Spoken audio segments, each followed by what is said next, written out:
சிந்து பைரவி சீரியல்ல இனிய எபிசோட்ல என்ன நடந்திருக்கு அப்படின்னு பாத்தீங்கன்னா, இப்ப பைரவி ஆறுமுகத்து மேல இருக்கிற கோவத்தினால, ஆறுமுகத்தோட துணிமணி எல்லாத்தையும் தூக்கி வெளியில போட்டுர்றாங்க. அதுக்கப்புறம் கல்யாண போட்டோவ பாக்குறாங்க.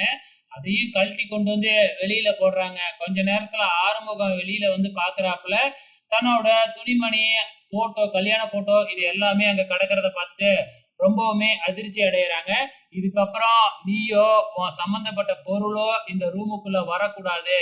நீ இதுக்கப்புறம் என்கிட்ட பேசவும் கூடாது அப்படின்னு சொல்லிட்டு, நம்ம பைரவி, இதுக்கப்புறம் நீ கட்டின தாலி மட்டும் எனக்கு எதுக்கு அப்படின்னு சொல்லி தாலியையும் கழட்டி ஆறுமுகத்தோட மூஞ்சிலேயே எரிஞ்சிடுறாங்க. அதுக்கப்புறம் ஆறுமுகம் எதுவுமே பேசாம அழுதுகிட்டே அதை எல்லாத்தையும் எடுத்துக்கிட்டு போயிடுறாப்புல.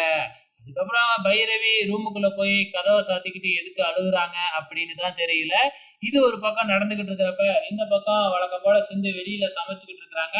அங்க வர்ற அன்னபூர்ணி, இங்க நடக்கிற எல்லாத்துக்கும் நீ தான் காரணம். நீ சொன்ன ஒரு பொய்யால இப்ப பைரவியோட வாழ்க்கை, ஆறுமுகத்தோட வாழ்க்கையும் நாசமா போச்சு. நீ தயவு செஞ்சு இந்த வீட்டை விட்டே போயிடு அப்படின்னு சொல்லி அன்னபூர்ணி சிந்து கிட்ட கெஞ்சி திட்டிக்கிட்டு இருக்கிறாங்க. உடனே நம்ம சிந்துவும் அழுதுகிட்டு ரூமுக்கு போறாங்க. இது எல்லாமே சிவா பார்த்துட்டு நேரா போய் நம்ம சிந்துவுக்கு ஆறுதல் சொல்றாங்க. எக்காரணத்தை கொண்டும் நான் உன்னைய விட்டு பிரிய மாட்டேன். நீ கவலைப்படாத சிந்து. பைரவியும் ஆறுமுகத்தையும் நம்ம சேர்த்து வைப்போம் அப்படின்னு சொல்லிக்கிட்டு இருக்கிறாங்க. ஸோ கண்டிப்பா சேர்த்து வைக்கத்தான் போறாங்க. இந்த பக்கம் நம்ம ஆறுமுகம் இன்னொரு ரூம்ல போய் உட்காந்துக்கிட்டு தாலியை வச்சுக்கிட்டு அழுதுகிட்டு இருக்கிறாப்புல. கவலைப்படாத பைரவி, நீ என்னைய வெறுத்தாலும் நான் உன்னைய வெறுக்க மாட்டேன். கூடிய சீக்கிரத்திலேயே இந்த தாலியை நீயே என் கழுத்துல கட்ட சொல்லுவ பாரு அப்படின்னு சொல்லிட்டு அங்க இருக்கிற போட்டோவுல போய் பைரவிக்கு நேரா அந்த தாலியை மாட்டி வச்சிடுறாப்புல நம்ம ஆறுமுகம்.